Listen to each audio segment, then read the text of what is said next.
Hey, it's Romania Black, and we are starting a new show today. And it's a Dongwa! I'm so intrigued! So, we are starting to be Hero X on this channel. Hi, I'm Romania Black. I'm an English teacher, I'm a speech coach, and I'm a huge anime and manga nerd, have been my whole life. And I've recently, over the last 5 years since I started this channel, gotten into the Chinese form of animation known as Dongwa. Primarily the ones that I've seen were in the form of Danmai, which is kind of like Chinese BL, but several years ago, I got into a series called Link Click, and I'm obsessed with Link Click. I love Link Click so much. I have a whiteboard off screen that you all can't see right now, but may come into play in this series, who knows? But I have been breaking down Link Click, having so much fun with it over the last several years. And last fall on my Patreon, which you can go visit at any time you like to see what the tiers are, all that jam. On Patreon, there was a poll to see what series would replace a show that was finishing up on my channel. And it got very close. It was down between Orb on the Movements of the Earth, which I just finished on this channel a few weeks ago, and then To Be Hero X. I mean, the votes were like 1 or 2 votes, which is rarely something that happens on my channel. Usually on my Patreon, when patrons do a poll to replace the series, it's usually a pretty big landslide of who wins, or it's like maybe, 10 votes or 20 votes separating, but this was like 1 vote. It was really close. And I didn't have time on my channel to watch both shows at the same time. So I thought, well, whenever Orb gets done, I'm going to watch To Be Hero X. And here we are. But as you may know, if you're used to my channel, if you're just popping in for the first time, let me explain how I work. I am a blind reactor. I do not like to know basically anything going in. I want to be surprised. I love mystery. I love learning things about shows along the way. I love doing character analysis, doing analysis with symbolism, the elements of fiction. That's my jam. As a teacher, I love doing it. And then this is basically what I get to like teach, only it's fun. And so the only thing I know coming into this series is that the creator of it is the same creator and director as Link Click. And that has me so hyped because I love Link Click so much. I'm so hyped to see what this series is going to be about. And so I'm glad that I'm finally here. So please, if you are not someone that is a patron on this channel, please feel free to visit my Patreon. I'd love to have you on board. Also, you can show support for me there. I don't make money off of YouTube, but I do make money off of my Patreon. I don't make money off of YouTube for a number of reasons. Maybe I'll do a video about it at some point. But anyway, I make money off my Patreon, so feel free to go support me over there. If you don't have any extra bones to spare, I understand in this economy, but do me a solid. Make sure you subscribe down below so that every Tuesday from here on in until we're done with this series, you'll get to see me react to Be Hero X. And also make sure to leave a like to this video and comment down below. Now, please, if you are commenting things that are going to be spoilers of things to come,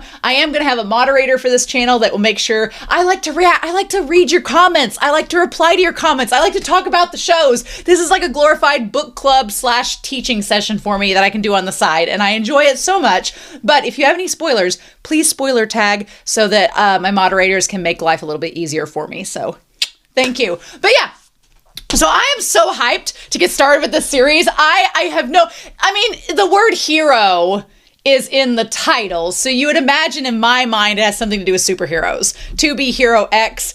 I think Hero X sounds like a superhero name.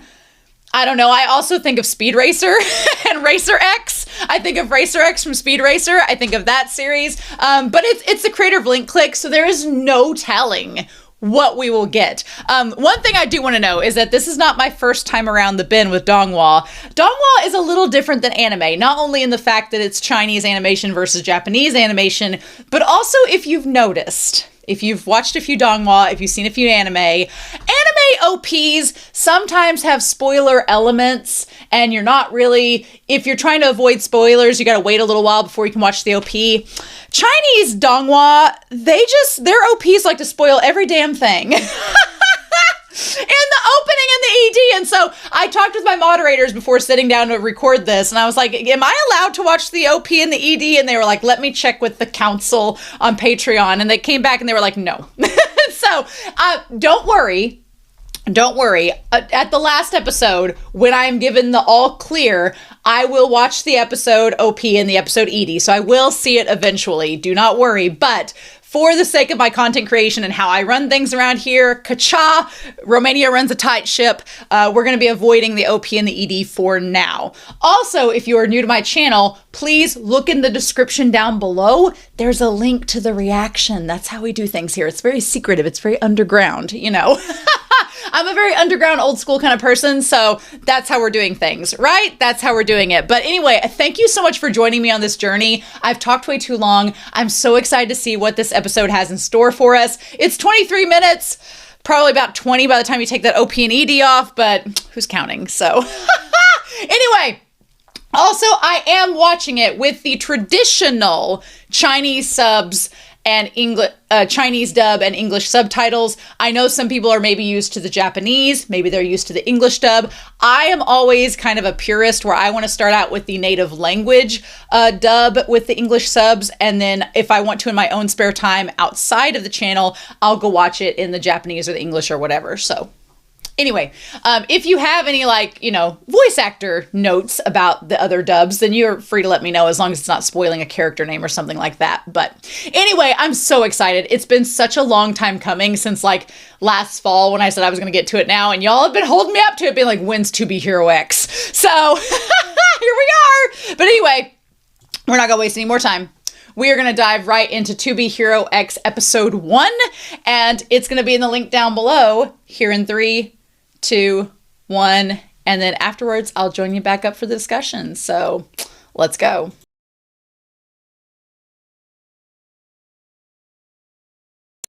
I feel like Matthew McConaughey when he's like doing that big drag off a cigarette for that meme. Oh my gosh!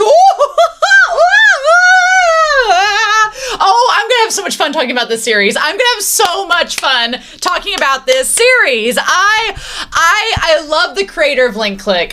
Lin Ling is so great because it leaves you, he has got some tropes as a creator that I'm starting to notice. I'm like, okay, you like certain things, sir, but he loves rooftop scenarios and people jumping off rooftops, and he likes ending an episode with a cliffhanger reveal that you're just like, what?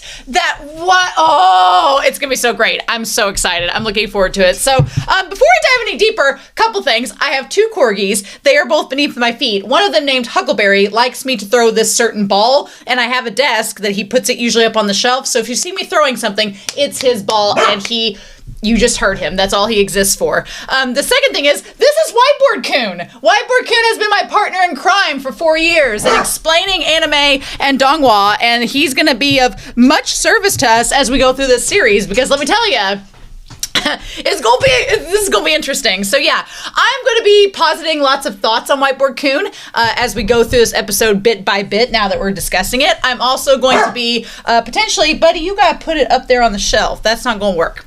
It's we're also gonna have some screenshots over to the side here that you'll be able to see as well. So I'm pretty excited about that. But wow, oh, what a first episode! I've never been happier to kind of maybe know a little bit of world building tropes surrounding this series. And here's the thing, I may posit some theories that you in the comments are like, Romania's wrong, she's not correct, this isn't true. And all I ask for you is to, 1, if the show is going to reveal information as we go, let me find out when the show gives me the info. And 2, if I'm wrong about a theory, I'll probably figure it out along the way. Your girl is smart. She's a teacher. She can figure it out. But I am noticing some things that I've actually seen in other Chinese donmai and donghua that I think are going to apply to this show that are giving me some food for thought. So I grew up with superhero stories, so I'm really excited about this being like a Chinese superhero, like, thriller is kind of what this is. It's getting to be a thriller, and I'm excited about it, but yeah, we need to just dive in. So we're going to pull the screenshots up here and just go through the episode bit by bit, and we're going to do that here in 3, 2, 1. So we start out, I want to go, first of all, I want to say my praise. The animation of this series so far, so good. I love the transition between 3D and 2D. It looks so, it's not that it's seamless, but you don't really get you're distracted in a good way. Like, you notice the transition, but it doesn't feel off-putting or jarring. It just feels organic, and it's hard to describe, but it's so good. I really, it's fluid, and it just is quality. I love it. It's great. But we asked the question, what is a hero? Now, we get some visual symbols right off the bat, right? So we need to put them up here about heroes versus villains, because it is established in this world that we have heroes and we have villains. Now, I know there's Zhuxia and Wuxia, which are two Chinese fantasy genres. One relies more, it's kind of like high and low fantasy is the way that my Western brain can equate it. I know they're not exactly parallel comparisons, but I know that one relies more upon like magic and supernatural things, and one's more about like cultivating power and is more grounded in realism. I feel like whichever one, we need to just look it up. Because otherwise I'm going to say the wrong thing and people are going to be like, no. So Zhuxia versus Wuxia. So there is a difference between the two. And Cultivating Dragons, this website has explained. So Wuxia and Zhuxia are two of the most beloved Chinese fantasy genres, but they are often confused. Both revolve around martial heroes. Their core themes, world building, and I'm getting rid of this like advertisement. Get out of there. World building and power systems that set them apart. And so Wuxia, it means martial heroes. It's a genre of Chinese fiction that focuses on martial arts and living by a strict code of honor. It has a deep historical and cultural roots set in ancient China, inspired by real martial arts tradition. So we might as well just put down here real quick. We have Wuxia, which is has to do with martial arts. We'll add that down to here. It has to do with martial arts. It says that there are realistic martial arts. They train in various fighting styles. There is human limitations. While the fighters may be incredibly skilled, their abilities remain grounded in a physical reality. So we're going to put that on there. Grounded in a physical reality, even though they may be a little superhuman.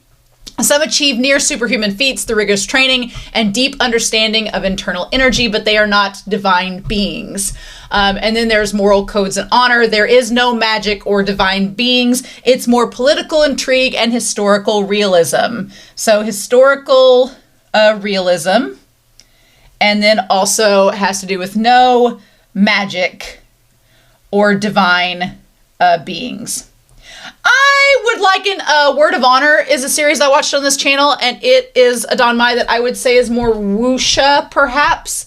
Common themes include righteousness and loyalty, betrayal and revenge, freedom versus authority, brotherhood and rivalry, romance and sacrifice, wandering heroes, sect rivalries and forbidden techniques, Then there's Zhuxia. Now, Zhuxia, on the other hand, has to do with cultivation and immortality. So cultivation, immortality, get into that. Also has to do with supernatural abilities. So like people are flying, all of that. Okay. Supernatural abilities. There's heavenly realms and divine beings. So heavenly realms, divine beings. As one would. It gives me like, if for a Western perspective, it's like Greek gods, like the Greek, like Mount Olympus and the Greek gods and all that. And it's about demonic versus celestial, demons versus gods, and a lot about karma and reincarnation. Okay. So we've got that, like karma, reincarnation. Common themes are karma and fate, moral ambiguity, epic battles between realms, ancient bloodlines, bureaucracy and divine laws, revenge and rebirth. So here's my thing. This series, you may be asking, well, which one is it? And I'm like, can it be both? Because there's an aspect of it. You would think on the surface that it would be tied more to wuxia, where you would think on the surface, you're like, oh, well, it's in a realistic world and they're doing like these superheroes. They have, they're somewhat superhuman, but they're not really divine. So it would seem like wuxia would be the answer to that. And it's in a realistic environment. But I would argue that I have read a Danmai and watched a Donghua that is more Zhuxia based, that kind of flows into one aspect of this that we're going to talk about. So I wonder if it is possible for it to be like a wuxia infused with some zhansha elements and being kind of a hybrid. Considering this is about heroes versus villains, it makes me think of gods versus demons, which is kind of a zhansha element. But then it's grounded in realism, so it gives me like a wuxia vibe. But then there's an aspect that we're about to talk about that gives me zhansha vibes. So can it be both? Maybe it can be a hybrid of it. We'll see. It's not exactly a fantasy, so that kind of alludes to it as well. But this opening shot here of a beam of light in the midst of darkness. So we associate villains with fear, and we associate heroes with trust. Trust versus fear. Classic combination, classic combo, classic way to look at things. Are we trusting this person? Are we afraid of them? That will determine how we interact with them, what we do with them. So yes, we've got all that. I like that the villains are associated with this like dark sludge that comes out. We'll talk about the boss. That was really fun. He was a fun villain trope. And then heroes have this like light, this light and sparkles. So yeah, classic themes, right? This series is going to play with that. I can already tell. It's going to be playing with that quite a bit. But yes. And so the idea of the hero versus the villain, and they fight in this little 2D battle, which is really fun to watch. The being of perfection in the hearts of people. In this era where heroes are forged by trust. Everyone creates heroes, and everyone can become heroes. Everyone can do drag, and everyone will do drag. Yes, so basically this idea of everyone creates a hero, and everyone can become a hero.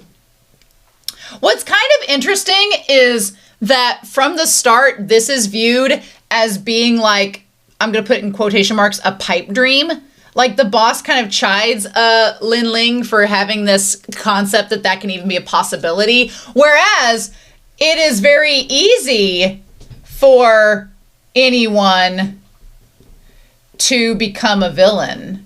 That is an interesting aspect, because here you have this villain that's like a nobody, and he immediately becomes a villain. Like, he didn't even have to try hard. He just had to find like the piece of machinery to wear and feed fear into it, and he was instantly a villain. Like, he didn't even have to really ask for it. It just happened. So there's this concept being aligned that not everybody can be heroes. Not everyone can be a hero, but anyone can become a villain at any given moment. So establishing this idea that it's easier to harvest fear, and it is more difficult to create trust. Those are going to be interesting, aligned with one another, especially with what we're going to talk about in how Lin Ling becomes, in quotation marks, nice. So our main hero's name is Nice. We have Nice. And then we know he has did have a girlfriend named Moon. We're going to talk about that. That whole scene. I've got so many thoughts about it, but we need to do this in chronological order, y'all. But anyone can become heroes. I like Lin Ling. He is so relatable. He is instantly like this guy that just is a marketing guru for this hero. He's the marketing guy. He's like, isn't this a cool new thing that we're doing? And again, this entire concept of everyone creates a hero. Arguably, there is this aspect of Lin Ling who has been doing the marketing. There is a concept to be here of, did he influence Nice to be unlike himself? The moment that we found out that Lin Ling could become quote unquote nice, I was like, who even was nice to begin with? That is a huge question, because I have questions about Moon. We'll talk about her later. I have theories and thoughts about her, but we'll wait till we get to the runway where she shows up for the first time. But this concept of nice, my question is, who was he? I kind of like, it's very easy for me because I've seen parts of My Hero Academia, which is an anime. It's very easy for me to draw reference from My Hero Academia. I don't want to draw too many references. At first I was like, oh, is this main character of this series like the main character of My Hero Academia? But he's not. However, there is an element in that series about passing down abilities, passing down the mantle of being the ultimate hero from one person to the next. I am curious to know how many people have been nice. That's not explained. But from this episode alone, there is the possibility that many people have been nice. Many people have become nice. How many times have they done this? How many times have they sought somebody out and been like, you kind of look like him. Yeah, you be nice next. I mean, granted, I could be entirely wrong and Lin Ling could be the first guy who just happens to kind of look like nice and they're like, you'll do, and becomes his stunt double essentially. This could be the first time that's happened. But the moment that they talk about the ability, I'm like, ooh, anybody could be him. That's giving me ideas. That's giving me ideas for the future, which I'm not sure if this show will go into it. We'll talk about it as we get in even more, but he's like, everyone can become heroes. And this boss is like, no. Are you sure you know who our client is right now? He's like, well, he's the perfect hero. Nice. Then why are you spouting nonsense like everyone can create heroes or everyone is a hero? We are highlighting nice. He's like, but isn't that what you usually teach us, to use whatever's popular? And the competition for number one hero is returning this year. Okay, so we established that there is a competition. Again, kind of similar to My Hero Academia. Competition for the number one hero, which is it's a pretty universal thing from other stories. So I can't say it's copying anything specifically. But it's this competition for the number one hero that is happening this year. Interesting. We're talking about Hero Tower. I'm so curious. A murder in Hero Tower. So the closing remarks of the video, he's like, it should be to be Hero X. Roll credits. Roll credits. So what is Hero X? I guess like basically it's like the X at first seems like the title for the number one hero. So Hero X, on the surface, the X seems like it's the title of said hero. But Lin Ling explains it that it's a hidden meaning, that even nobodies can become heroes. Well, that's connecting to the whole series. That's the title of it. So it's basically about Lin Ling being able to be a hero. Okay, so I'm glad we get our connection to our title right off the bat. Good, we're wasting no time, right? But the boss is just not having it. He's like, are you still pretending to play hero? I am curious about some world building elements that we haven't really gotten explanations for yet, so I'm curious about it. My questions are, what is the parameters? What is the parameters, or what are the parameters? Let's get our English correct. What are the parameters for being a hero? Like, it kind of is giving me vibes of it being like, okay, you're a celebrity. So what makes a person in our current reality, what makes them a celebrity? Is it stuff that they've done? Is it just that they're handsome or pretty? Is it just that they're from, or is it nepotism? Are they born to a wealthy family? What causes them to be at this status symbol status compared to ordinary citizens, right? So the heroes seem to be equated to as such. And he's like, and this is when the boss says, look at you, what is noteworthy about you? I love the idea that you have Superhero Mall and you have the nice, okay, so Tree Man is the company that is sponsoring Nice. So we need to put that on here. We have Tree Man, the Tree Man Corporation. I don't know if the tree has something to do with that. We're going to check that out. Also, like the smile, I wonder if there's some like connections to My Hero Academia there. There's a donut.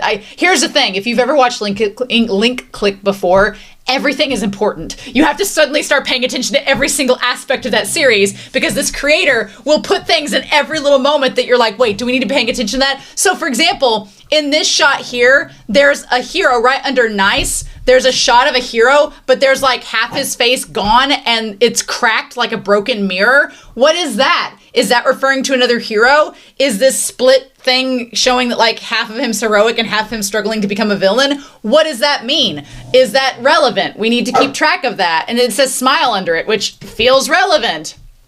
So the boss tells Lin Ling that he's an ordinary person, and he's like, look, you just need to accept your lot in life, that you're just gonna have to work hard, and that's your only way to be successful. It's kind of like, you know, try being an influencer for a day.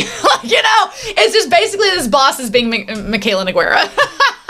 He's basically just telling Lin Ling that, like, you're not a celebrity, you're not going to be a hero, you need to just accept that you're ordinary, like this man has, and give up on your dreams. And he's like, that's just what you're gonna have to settle with, sir. But I like Lin Ling a lot. Also, this creator, if you've watched Ling Click, he really likes a black and white haired duo. He's like, no buts, start over. So whatever this campaign was, he's like, you need to start over and redo it. And he's like, well, about that. So he gets on the phone. I want to see what his phone said when he answered it. Okay, so it says Miss J from the Tree Man Corporation. So the head of it is Miss J, who is essentially, she's high on the suspect list. High on the suspect list. She has access to the elevator into the hero tower. She also seems to know a lot of the heroes that are in it, so she's high on my suspect list. Also, so are any heroes that live in said tower, curiously enough.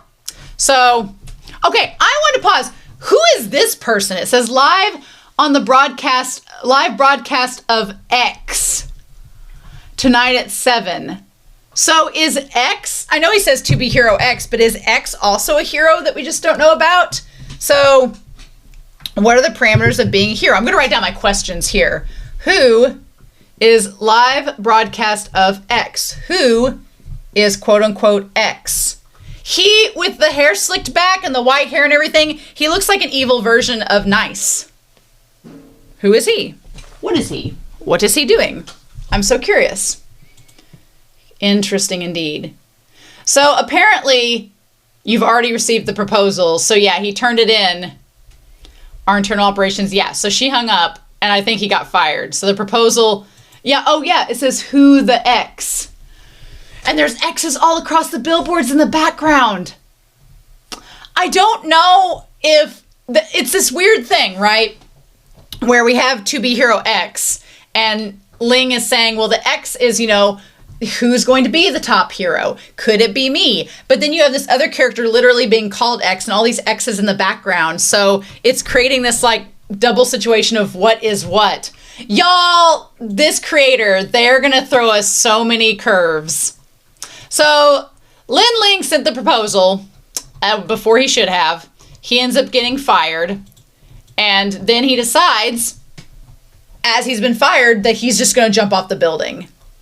Which is very sudden, but I mean, we get later on some examples of Lin Ling has been at low points before. So he's like, now, I love the symbolism of the hero Nice behind him with open arms. He's like, come here, come to my billboard. And Lin Ling is rejecting that by facing away from him. The visual symbolism in this episode, top tier. So he's like, this world looks like it's giving people the chance to become heroes. We have episode 1, Nice. The chance to become heroes. What is this? Okay. Oh, on this little thing over here. This little thing with the superhero. There's an explanation. Yes. Awesome. Yes. Love this. This series is giving us all the things. You can barely read it, but if you look on the left side, there's a thing that says only believing can create superpowers. Okay, I want to talk about this. Only believing can create superpowers. Okay, look.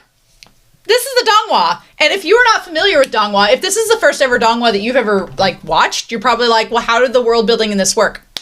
But I am so thankful that I have watched and read the series Heaven Official's Blessing, because this is like a modern version of it. Heaven's Official's Blessing is like a Chinese fantasy danmai.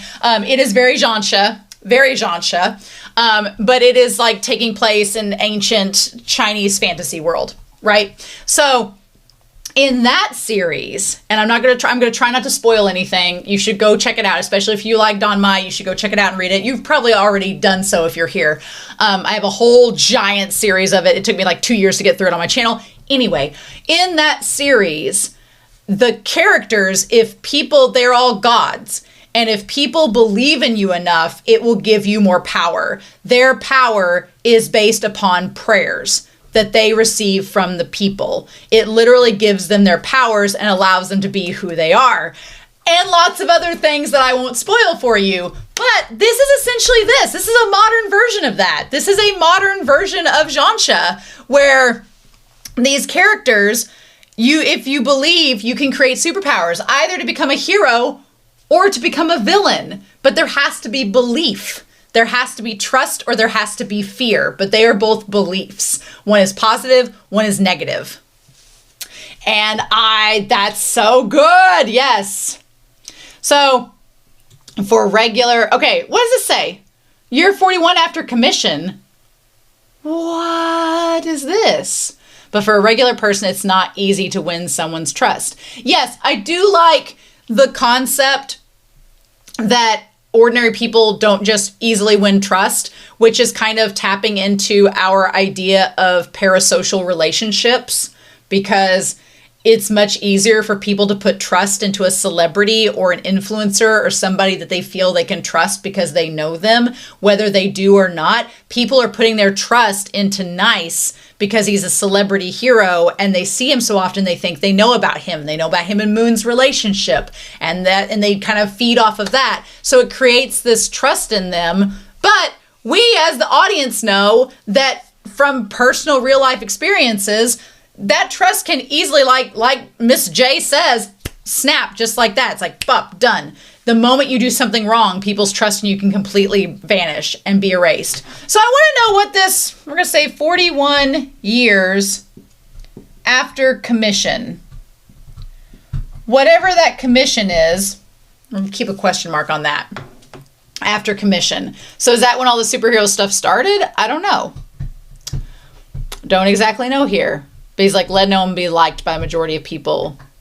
So then Moon comes around and being like this kind of Sailor Moon-esque like superhero. I know it's Chinese, not Japanese, but this like superhero where she's like, cheer up. She's like, being alive means experiencing challenge. She's just giving you some like serious therapy in his moment of doubt, but it doesn't work. Watch True Love Recipe. Don't lose faith. Discover the secret to our perfect love.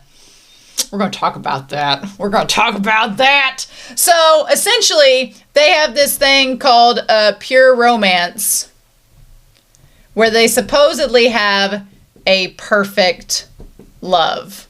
We're going to talk about that. Sure thing. Sure thing they do, I bet. Mm-hmm. So yeah, True Love oh yeah, not Pure Romance, True Love Recipe. That's what it's called. And it's there to inspire the folks.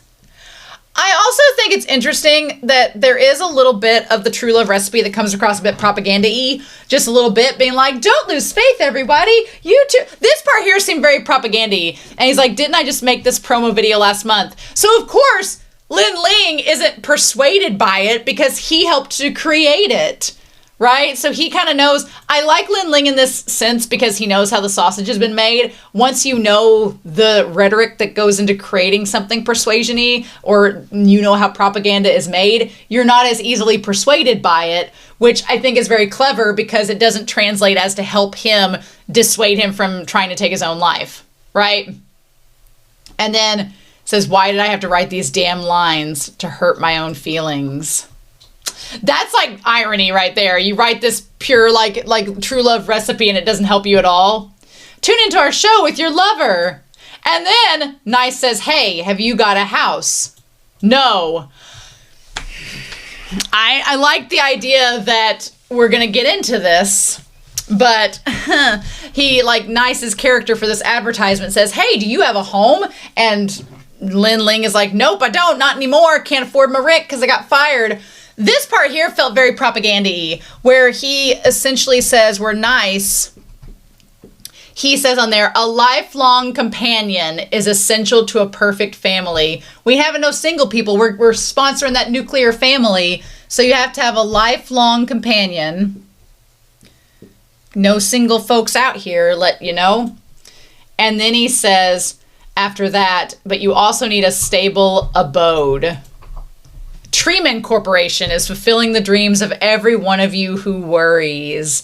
This feels so propagandy. Yes, so you have to have a lifelong abode. I mean, I guess I'm curious about the Treeman Corporation because Jessica says at the end of the episode, she tells Lin Ling that he has to make a choice, that he's going to be faced with the same. She was very clinical about the fact that Nice committed suicide. She was very clinical, being like, well, he made a choice. You'll have to do the same one day, which makes me wonder, like, how many Nices have there been? How many people have you been running through that have to make these choices? And then it's like, was Nice given an ultimatum and then decided to take his own life afterwards? Did the Nice that jumped off the building, was he the one that killed Moon? We're going to talk about that. I have theories, but did he kill Moon and then took his own life? Did both of them end up being miserable and realizing the propaganda that they were serving and then just couldn't take it anymore? There's lots of questions. This feels like the darkest My Hero Academia, and I'm kind of all excited about it. But yeah, even the glitch there, and he does the catchphrase, right? And then it gets dark, and then there's the glitch. Oh, I love it. Oh, I love it. Oh, it's the glitching as he's about to fall off. Everything about this scene was amazing. You who worries. And he's like, enough, Nice. I like that he doesn't flip off the camera because Lin Ling is too precious for such things. No matter how perfect you are right now, one day you too will become old and ugly and be replaced by somebody else. Ooh, that's the thing. That's the thing, y'all, is this concept of they're bringing this up. Don't think it's not going to come back to it. The idea of you will be replaced. You will be replaced. And that in itself about becoming old and ugly that's the celebrity influencer thing. Like, yes, you are pretty and attractive right now, but in 20 years, will you be? Or what will you have to do to maintain that status? What sacrifices will you have to make to keep in the spotlight like that, right? That in itself, that whole line is foreshadowing. That is foreshadowing to me. I'm like, I don't feel that Lin Ling is safe, because just as he was easily able to become Nice, if he screws up and doesn't do things right, there's a very good chance that the Treeman Corporation is going to find somebody to replace him and kill him off and be like, well, you were a good Nice for a while, but now we're going to find somebody else to take your place because you're expendable. Oh, damn. And then, okay, so he flies and comes down in that moment. I'm so curious. I guess what shocked me the most about him falling to his death was he comes down with the full capability of flying. So I wondered in this moment when he gave his like, not catchphrase, but when he gave his trademark move, his signature move, did he transfer that power to Lin Ling? Is that what happened? Was he able, because he flew down. I mean, he was able to fly, so why did he fall down the building? But yeah, in this moment, he comes towards Lin Ling. We're assuming this is not a dream, but he walks to the edge of the building and seems like he's going to just fly away with all the birds, but then he looks over, and then as he's about to fall, he transfers it to him. Now, in that moment, when he does that, he like slipped, and when he looked down, I want to see if I can catch it. But then, yeah, he just fell. And then splatted on the ground and died. So did he intend Did he intend to fly away and it just didn't work because Lin Ling took his powers at that moment? Or what happened? Did he even know? That's the one mystery is, did Nice know he was about to die? Or since he flew down there and did he accidentally give Lin Ling the powers? I don't know. As top hero Nice, perfect Nice, endorsed by the Treatment Corporation. And then I like the sign glitching out as he dies. And he's like, can't he fly? Then how'd he just die? So the big question is, Miss J and all of them just show up. So were they chasing after him? Were they trying to find him? And then he showed up and gave Lin Ling the power and left? He's like, I didn't do anything. And they're like, where is he? I like that her crew all have different colored undershirts. That's great. He really did fall to his death. He jumped by himself. He didn't do it. Yeah. Okay. So, all the activities this week were canceled. Say that Nice is doing solitary training to come up with new combat techniques. Okay. So, they're at this parking lot. I like this one guy's just showing off his muscles. That was fun. And Lin Ling's like, what the hell just happened? So, I want to see if they give us any information of this. So, what's interesting is that Miss Jessica kind of looks like Moon. She looks a little bit like Moon. I know she's older and not meant to look exactly like her, but she kind of does. So he's like, oh, I got this. I like the goons all have different colored undershirts. It's great. He's like, I'm the guy who sends you the advertisement proposals, Hero Ling. Yeah, sure. Interesting. She's like, who you are is of no importance. So she asked him to tell him everything. And he's like, no, seriously, he literally just flew down. And then who's Mr. Shand? What does she say about Mr. Shand? Maybe he'll surprise us with something new. I'm like, oh, who is this? Okay. And he's like, who died? Never mind. A fan just said they miss Nice so much they could die. And man, woman has a good aim. She smacked him right up the head with that paint bucket. So, okay, we find out a couple things. We find out there's somebody named Mr. Shand that Miss J is connected to. Okay. And then there was some kind of incident. And Nice has been doing poorly since said incident. Okay. We should just let him rest this time. Okay, so Mr. Shand is her boss. Okay, Mr. Shand is the boss of Treatment Corporation and is saying that they should let Nice rest. We don't know what the incident is. I would have asked about it. I like that Lin Ling is like, capturing me won't bring him back to life. And she's like, he's dead, but our brains are alive and we'll come up with something. And then they all realize, don't you think he kind of looks like Nice? Yeah. So, until they can get him to like physically start turning into him, they're like, he's like, I'm giving it all, because they're like, you're going to have to memorize all of his lines. And they spray paint his hair white. And they're like, it has nothing to do with rankings. Just like, mind your facial expressions and show some confidence. So, and don't doubt yourself either. So after a week, they get him ready. Do we find out why Nice jumped? Instead, we also have this focus where apparently Lin Ling has died instead. So Lin Ling, for all intents and purposes, is gone now. I'll probably still call him Lin Ling for now, but he's become Nice. Eventually, the fusion will be complete, and I'll call him Nice. But for now, he's Lin Ling, right? Someone jumped because his boss put too much pressure on him. This guy. He's like, well, that's me. And he's like, yeah. Well, he's like, why did I fall and die? I love that. This news article only has one view. No one's going to care if Lin Ling lived or died. That's kind of the sad part, is that he, for all intents and purposes, in wanting to become a hero and actually going through with it, has given up on his agency and identity as Lin Ling. He's now Nice, but that isn't who he is. So there's all this contextualization of becoming a hero, which is fascinating, but we find out later that the one view was from the boss that saw that he died. So Anyway, he's like, I'm not ready yet. And they're like, don't forget, it's the power of trust that changes and shapes the world. So changes and shapes the world. Yes, gotta have trust. Gotta have trust in all sorts of people, right?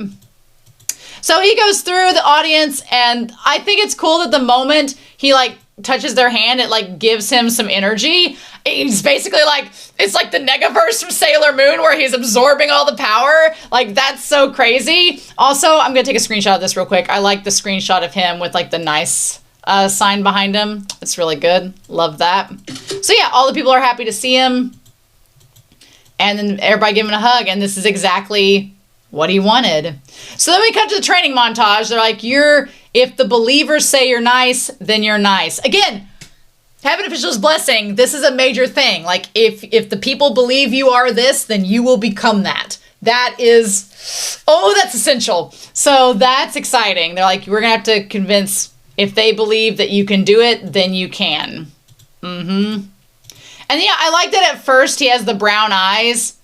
And he's like, as long as we package you flawlessly, then the signal that you are nice will be reinforced and will increase your trust value. Okay, so we find out that nice right now is number 15. He's the number 15 hero, not the number 1 hero. We don't know who that is, but he's the number 15 hero. And he gets like, I like that they give it like 360 watts. It's like the W is watts or something, that there's a trust value. So the value is the power that you get from the trust. And so yeah, the increase of your trust value will also cause physical changes to your body, which on the surface, and finally, you will become the real him. So yeah, so that's terrifying. Let that sink in, that the value he gets for trust will allow him to transform into that person that he's pretending to be. That opens up, the thing is, the trust value and the fear value seem like they are accessible to anyone. Now, whether they are actually or not, that's the whole point, is that the trust value is hard to come by, fear value is easy to come by. But what that means is that literally anyone can become a villain, and technically anyone can become a hero. It's just a matter of fostering that trust and convincing people. So that opens up a whole host of whodunit reveals. Like, we don't know who is responsible for Moon's death. It's going to be hard to find out. It's going to be hard to find out. We don't know who's responsible necessarily for Nice not having the ability to fly away. It's going to be hard to find out. That's crazy. That's crazy. But in the Jansha story that I've read, fostering enough beliefs to become something is something very doable in that story. So that world building, it works. His hair and a voice are identical to Nice. She said, don't celebrate, yes. Establishing trust requires, but yet destroying it can take as little as a flick of a finger. Oh, yeah. Oh, yeah. And you can tell, there's lots of little nuances, like, you can tell Lin Ling is like, I didn't know I would become a hero. Like, I really like this. This is nice. But I like Lin Ling as a character because he's very genuine, and he is deep down a nice, no pun intended, a nice person. Maybe that's why it's so easy for him to garner this trust. So he's got the hair, he's got the eyes, he's got the voice, and they're like, you haven't even seen your girlfriend yet. So it's been a couple weeks. And he's like, oh, my girlfriend. And then we figure out that it's Moon. Watch True Love Recipe and discover the secret to our perfect love. Okay. And they're like, did you go visit Nice when he was solitary training? And she's like, today is the first time I've been seeing him in a long while. Here's my thing. Just as it has been a couple of weeks since Nice died and Lin Ling took his place, here's the thing. He's been training in solitary training off by himself. He has not been in the Hero Tower. He was not in the Hero Tower during those weeks of training. 'Twas not. Because when he shows up at the very end of the episode, he's like, oh God, this statue is really gaudy. Like, what are the sense of taste? So he has not been there. So Lin Ling has not been not been there in weeks, which means that Nice has not been there in weeks. Question is, Moon, how long was she dead? Now, I'm hoping that we find out next episode about the rate of decomposure and like how long and decay. It doesn't look like she's been dead that long. However, there is no telling if this person that is Moon is actually Moon, the same Moon that was in the tower bedroom. Someone underneath. Now, the question is, how could somebody underneath the treatment company's nose kill Moon and take their place? That's the question. But someone killed her, or she killed herself in the bedroom. If she killed herself, why? It doesn't look like she killed herself. It looks like she was bludgeoned in the head. So if that's the case, and she didn't kill herself, how'd somebody get in there to kill her to begin with? First of all, how did that happen? Second, if somebody had already killed her and then posed as her because she looked like her originally and did the same thing that Lin Ling did, who the fudge is this? So there is a question of, is this the actual Moon and then she ends up dying after their incident? Or is this an imposter and Moon was already dead? That's a question, and we're not going to find that out until episode 2. So we got to wait till episode 2 to find that out. And I like that. Here's the thing. What I like about Lin Ling, and right now Jessica gets really mad. She's like, you're going to be the girlfriend. Moon is the one who understands Nice the most. She'll notice even if the tiniest detail is amiss. And this show is being aired live. I like the one guy's like, why are you blushing? Are you nervous or excited? And he's like, well, both, but still. He's like, I do like Moon. But he looks at her more like as a fan. I like these, like, nothing improper. And then they kick him out. So here's the thing. To go with that, one, I like that Lin Ling is such a gentleman. I like that Lin Ling wasn't like, because in some shows, it would be very easy for the main character, if he's doing like a Freaky Friday situation, if he was like, oh, I get to be nice and I get to go make out with his girlfriend Moon, who I've had a crush on for all these years. Like, he could be super sleazy and creepy like that. Not Lin Ling. He is not. He's instead like, oh, well, I'm a big fan, but she's going to know that it's not me. Like, he's already thinking ahead of that, and he's trying not to take advantage of her, which is great. But now in hindsight, now that we know Moon is dead, there's a part of me that's like, is this the real Moon? Because she doesn't catch on. And I'm kind of with Lin Ling. You would think that if she's really in love with Nice, she would have noticed. So, one of a couple things there. Were they really not in love and it was all just, all just a facade? Was Moon and Nice's relationship all just a facade and they weren't really together and it was just for the views and for the trust of the fans? That could have been. And did it maybe drive Nice and her apart to the point where he ended his life? Maybe. If that's not the case and they were together, were they on the outs? Were they starting to break up and then something went down? We don't know. Is this actually Moon or is it somebody else and that's why she wasn't, totally, why she was fooled? We don't know.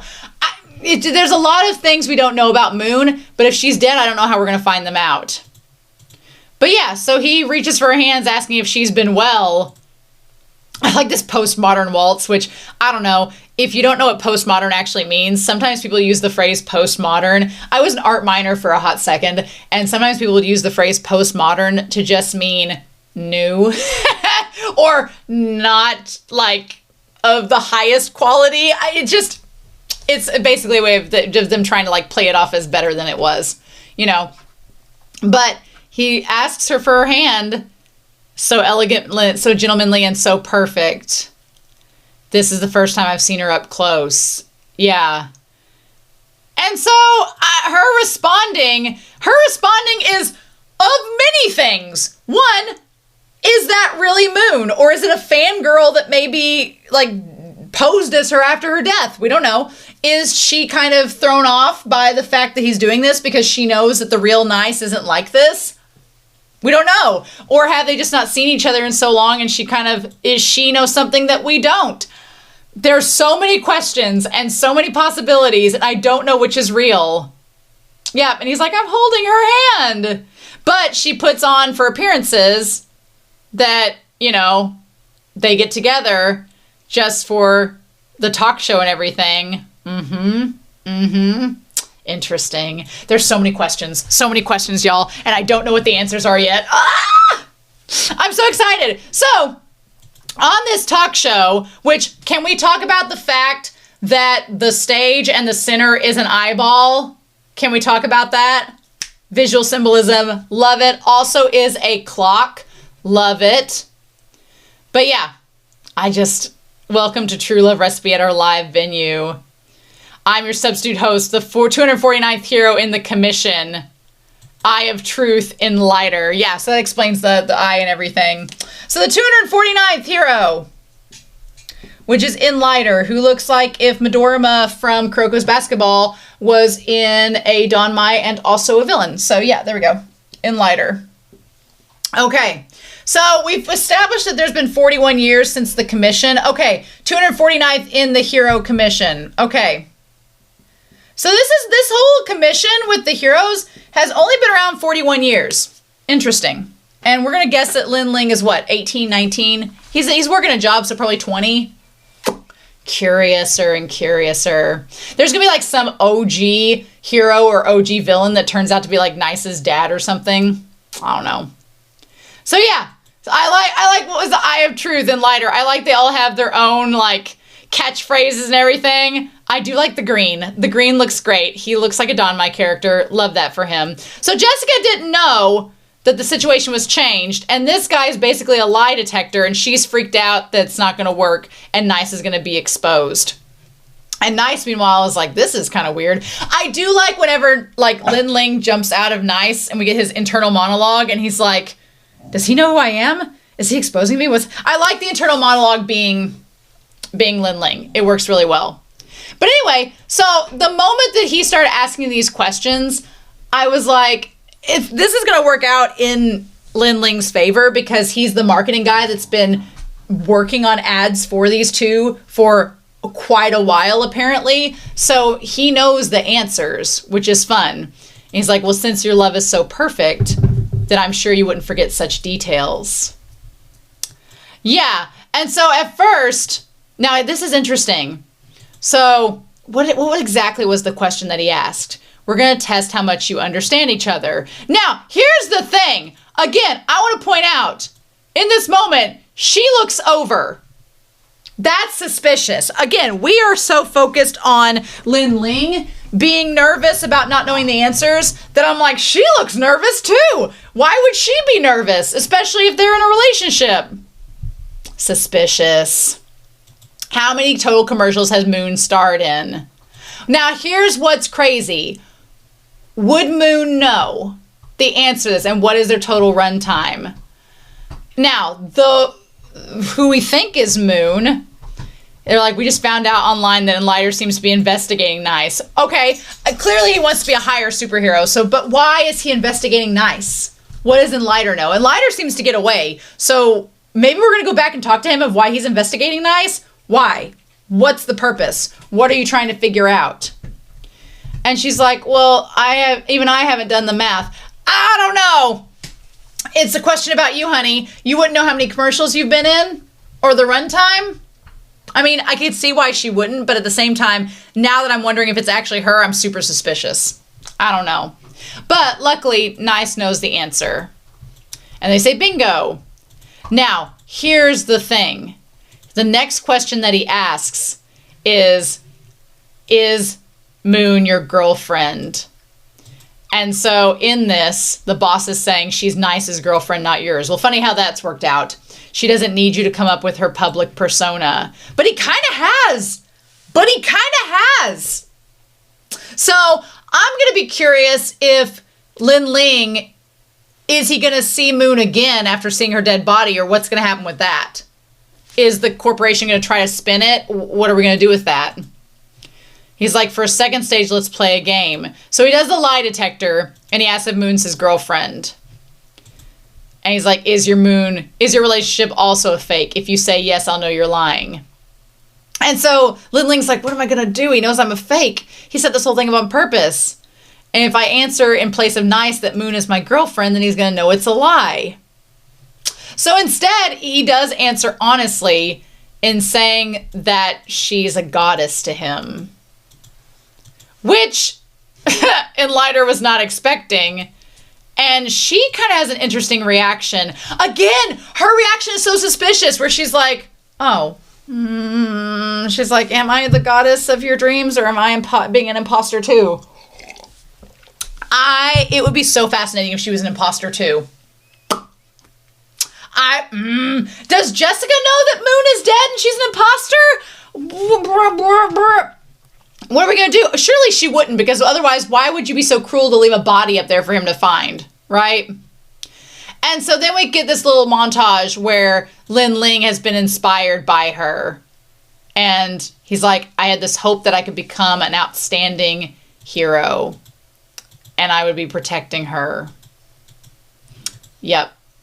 Which she's kind of moved by. I mean, who wouldn't be? It's super gentlemanly. And everybody online is like, oh my God, that's adorable. We love that. That's super sweet. I do think that that's nice. And I think that now that Moon, unless it's the Moon that was killed, knows that he's, feels that way about her and it's not a lie, maybe it will lead to something. Who knows? So yeah. We don't ever see them kiss in this episode, so I don't think it had come to that. I think it was just on there for appearances. They literally were just meeting today to go to the talk show, so they hadn't had any chance to get back together. He's like, well, there's still a third stage to pass. And that's when this boss comes out in this amazing outfit that turns into like a frog, a mechanical clockwork frog. I'm kind of in love with the creativity of the boss. The boss creativity is so much fun. Like, it is great. He's been pushed into a corner and trapped like a beast because he lost his job and owes all this to you, Nice. Which, does that totally make sense? Because it was actually Jessica and the Treeman Corporation that fired him, not Nice. So, but that's the logic. It's like WWE wrestling logic. We'll just let it go. The advertisement exec we just terminated. So yeah, you should be mad at them. But your entire persona is a product of his team's commercials. But now you've driven him into bankruptcy and drove his young employee, Lin Ling, to commit suicide. I like that Lin Ling is kind of afraid in this moment. Was the boss sad that Lin Ling committed suicide? Maybe. Maybe he kind of felt bad after it. I think it's interesting that he chose to be a villain, though. I think that's interesting. Also, the other thing that's fascinating is the fact that the 249th hero teamed up with a villain for this fight, which is kind of crazy. What makes the Enlighter a hero versus a villain? That is interesting, because they kind of are working in tandem in this episode, but one's a villain and one's a hero. So how does that even work? Is Enlighter going to become a villain? It doesn't seem like it's the case, but I'm curious. And he's like, when are you going to pay me? And Nice is like, I am not in charge of my salary. So I like the idea that we have this like fear bubbling up. He's like, Nice, you and your team are a bunch of exploitative assholes who use cheap labor and your own fame for profit. So basically the boss character, he basically uses Enlighter to get to Nice and Moon and then bumps Enlighter out of the way. And Enlighter, our hero being in quotation marks, only allows the boss to come with him because he's trying to expose Nice and expose the Treeman Corporation. It seems like Enlighter is trying to expose the corporation more than Nice, but he's been investigating Nice in the process. So I actually like Enlighter's character. I think he's interesting. I would be very curious to see if Nice ends up teaming up with Enlighter in the future if he finds out that this corporation is a little bit shady. A Treeman Corporation being shady. What are the odds, right? So yeah, we'll see how that goes. But yeah, interesting. He's like, what is this guy doing here? No wonder he's 250th. And he's like, I'm 249th, you idiots. I love it. I live. He's like, Nice, this isn't over. And he's like, I can't go out of business. I don't want to go out of business. I love this Fern Gully-esque, oily, like, miasma coming out of him that is the fear. It's the fear. And I love that the fear amplifies his power, just as in the trust of other. I like that in some way, it's like your own fear amplifies your power as a villain, which is why it's so easy to become one, because your own fear is probably in plentiful supply, but then the trust has to come from others, which is why it's harder, to get, because your own fear is probably easy to tap into, but to get others to trust you, that's not so easy. So maybe that's why there's less heroes, because of that. Drop my marker lid. So yeah, that's fun. That's a fun little twistio there. So yeah, so he's like, I love this where he's like, you owe me a final payment, and his like sludge attack is called One More Revision. As an English teacher, I kind of lived for this. This was amazing. So if you notice, Nice saves Moon. I love the 2D and 3D mixed together. It's amazing. 'Tis a lot of fun. But he saves her, and then he runs at him, and he's like, it's fear. I like that part of his outfit is a stamp, and he's like, fear. Trust and fear are the two opposing forces. I loved the choreography in this fight scene. It was fantastic. So, Nice calls him, Nice, aka Lin Ling, calls him a complete monster now that he's tapped into the fear. I don't know. A series like this, if you've ever watched Link Click, there's a lot of gray area with Lee Howland is the creator of this series. There's a lot of gray area with his characters. So this concept of you being able to, if you tap into it well enough, you can become that person. You either die a hero or you live long enough to see yourself become the villain. I don't know. This series is setting up things. I am like, Lin Ling, you gotta be careful. You can't be calling people monsters when you could easily become one. They just said trust can get snapped just with the snap of a finger. We'll see. But I love the choreography. I love the fight scenes. The animation is amazing. They all look great. And so yeah, he's like, Miss J. Nice's new combat techniques are getting an amazing response from the fans. I just love that her minions, her like lackeys are all like, oh yeah, like they're just so on board with everything. They're great. They're nice. And they're also televising everything. A lot about like everybody's on their phone, like the influencer culture. Like everybody in the audience here, they could easily like die, but they're just sitting there recording on their phones, you know? A perfect comeback. So whatever this incident was not good for his image. We don't know what that incident was. I feel like we need to get some enlightenment from Enlighter in the future, but we'll see where that goes. Yeah, this is what it feels like to be a hero. Oh, I like it. Yeah, yes, this feels great. You're getting revenge on your boss. You're saving your girlfriend. You've got people watching you. All the trust is on you. You are this beacon of light. But, this series is setting up how easy it is to fall. I mean, you literally saw how easy it was to fall from the opening. Yep. And then he's like, fine, overtime, pay cuts, layoffs. But the company can't go out of business. This is my career and my life savings. It's all mine. It's easy to see why that fear would be so easy to manifest in him. Honestly, it would be easy to see why he would think that way. And he's like, calm yourself. And he's like, you've never run a company. Do you know how it feels? I really love the realism of this show. And how even though it's about superheroes, the boss is like, do you even know how to run a company? You don't know the stress that comes with it. It's like, yeah, yes, you don't know. So it taps into that realism. It's so good. And I love the 2D animation of the employees slacking off, loafing around at work, trying to sue me. I'm going to lay all of them off. And it's thanks to the employees' fear of being laid off that I've been granted new powers. So that's cool. So basically, when he got fired as the boss, he started sending all these letters to lay off everybody, and it created this fear of the company going under. Only when they lose something will they learn to appreciate it. That's crazy. So he sent all these letters of layoff to the people to make them afraid of getting laid off if the company went under. And then that fear, it felt like Sailor Moon. It was like the Negaverse gathering the energy with their crystals to give to Queen Beryl, except the boss is Queen Beryl. And thanks to their fear, I've been granted new powers. Powers like I've never had before. And then there's the villain symbol here. And then a light appeared in front of me. Interesting. Yeah, and that created this to truly control the destructive powers brought on by fear. Interesting.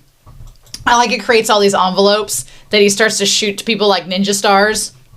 He's trying to use termination letters to absorb more power from people's fears.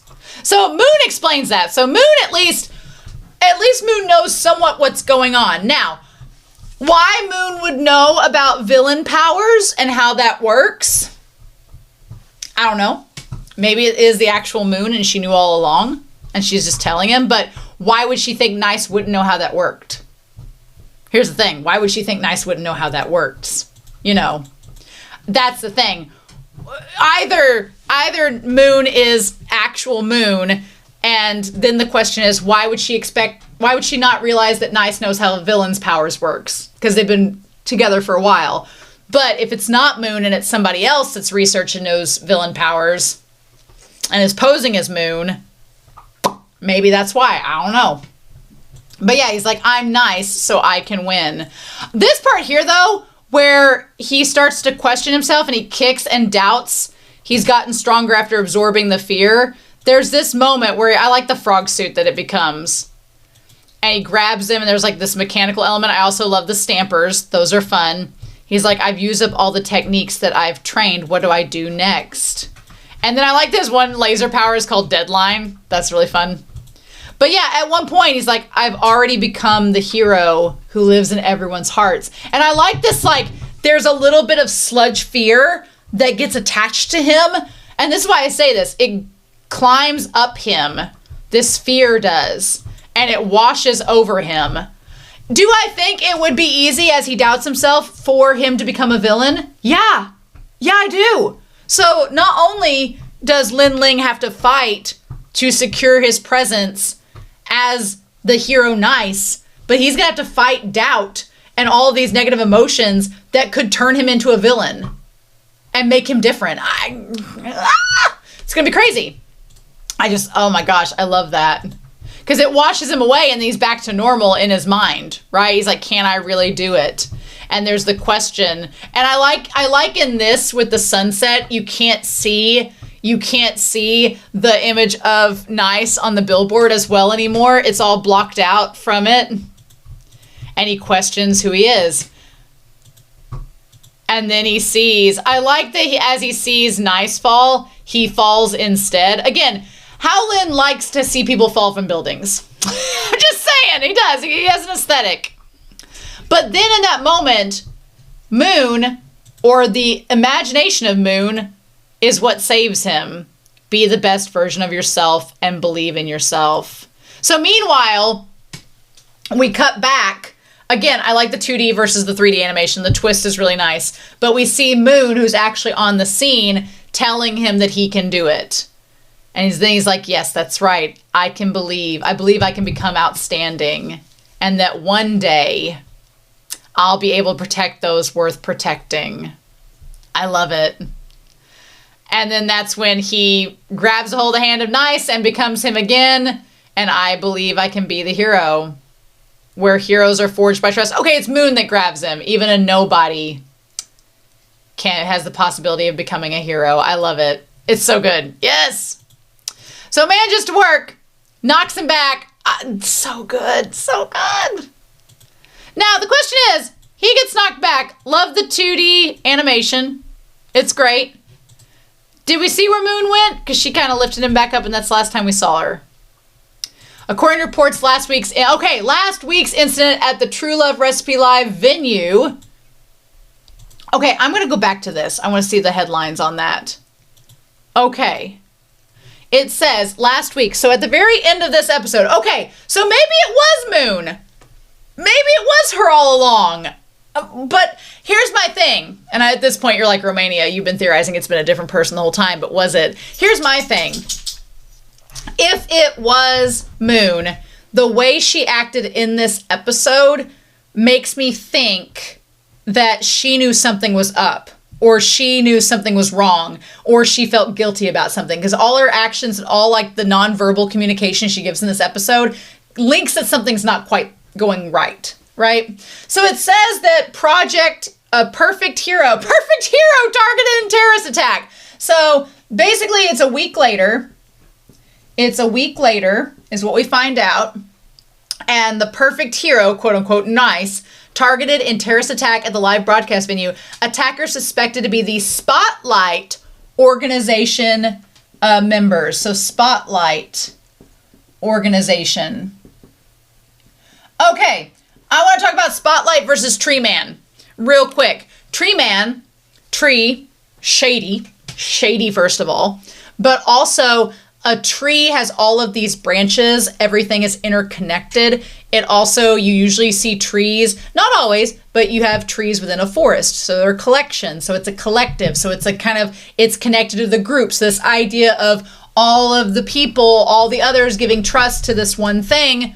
Also, it spreads its roots out. So there's some symbolic connections there. Spotlight, if you've ever watched a Spotlight is this little thing, which kind of looks like what the boss had in his hand. Okay, the spotlight, the light that he was given to make him a villain, right? But if you've watched a Spotlight, what does it do? It puts this singular light, typically, around one person. So if you're doing like one person gaining all this power for themselves, that ties into it. Love it. Okay. So yeah, they give poor the boss the Hannibal Lecter treatment. So there you go. And it says it was an organized terrorist attack. The commission has found a fear value amplifier on the attacker. So the idea of amplifying fear is a problem. And that is in this world. Okay. These devices were previously seen in multiple attacks orchestrated by the Spotlight organization. So they have these things called fear amplifiers. That's interesting. That's interesting. Gonna see what that's all about. But yeah. So she's like, I didn't expect your popularity to increase so much from this incident. Looks like you're fit for the role. He's like, I originally thought all I had to do was play the part of nice. But then I realized at that moment that what you said was right. Right now I am nice. Yeah, that's the crazy thing. He's kind of in his own way become nice. We don't really know who nice was beforehand. And she's like, well, if that's the case, I can finally send you home. Here's the thing. So she was waiting for him to accept that he was nice before she let him back up in the tower. Which makes me wonder if she's known about Moon's death. Which makes me wonder if the Spotlight organization has been trying to get whoever it is to be Moon. Or if it was Moon all along. I don't know. It's been a week since the incident. Episode 2 is going to give us a lot of answers. Hero Tower also is giving me Neon Genesis vibes. Because it's an upside down tower. It's giving me Neon Genesis vibes. Highly. Yep. It's an upside down tower, just like it. Oh my God. All the things. Yep, here we go. So you had to get on a platform, raise up to this level up here. It's a resident distribution by the hero's rankings. The higher ranking, the higher the floor. Okay, so we're on floor 10 or 15. I thought he was ranked 15, but maybe he's gone up. She's like, isn't the view from here nice? So then he asks if Miss J found a reason for Nice's suicide. And she says it was his own choice. That's not a reliable answer. I wouldn't like that answer. I'd be like, what do you mean it was his own choice? That doesn't, what could have driven him to it? You too will be in the same position as him one day. I'd treat that as a red flag. I'd be like, what do you mean I'm in the same position as him? What do you mean I'm going to have the choice between killing myself and not killing myself? That doesn't bode confidence. No, you'll be faced with a choice. What? And so enjoy everything that belongs to you. Well, a dead body belongs to you. Hope you're ready for that. So there's a piano that's here. There's 2 treadmills, all couples treadmills. And then, yeah, it looks like a piano. I am in agreement with Lin Ling. The statue is really kind of gaudy. Like, why? He's like, damn, this is a big house. He's like, it's in poor taste. I agree.